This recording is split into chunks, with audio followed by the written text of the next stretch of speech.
Breaking news, a high-speed chase through 3 counties is causing total gridlock at this hour. We have the dramatic arrest, and we now know why the driver did not stop. A school fight captured on cell phone video, but what sparked the melee? 11 News is next. Standing for Houston. KHOU 11 News at 6 starts now. Good evening. I'm Sharon Min Chow. Greg has tonight off. And I'm Len Cannon.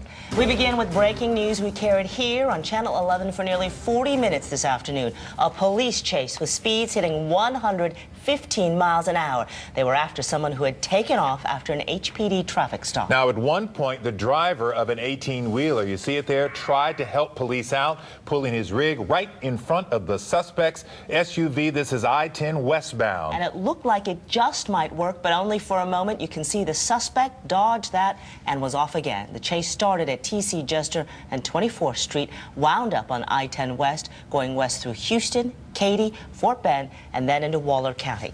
Now look closely here, and you will see a DPS trooper actually pull out his gun. You see him fire more than once through the window of his vehicle, and he ended up shooting out at least one of the suspect's tires. Dramatic and good shooting. This was in Waller County, east of the Brazos River, again on I-10. It was only about 30 seconds later, after the trooper fired out those tires, the chase was over. The SUV then rolled to a stop, and officers with guns drawn took the driver. Turned out to be a man. He got down on the ground there, into custody. Of course, he's now being brought back to Houston to face charges. Again, that chase lasted just under 40 minutes, and as we said, speeds were up to 100 or over 100. All the wreckage could be removed. 18-wheeler, we should add, also played a role in this thing, kind of bringing this thing to a stop, trying to box this guy in. And so they maneuver this guy to the side of the road. At one point, I-10 westbound, he's shut down in the Waller County area for quite a bit. And they bring this guy into custody, and he's sitting right Way based is what he had to say about his events this afternoon.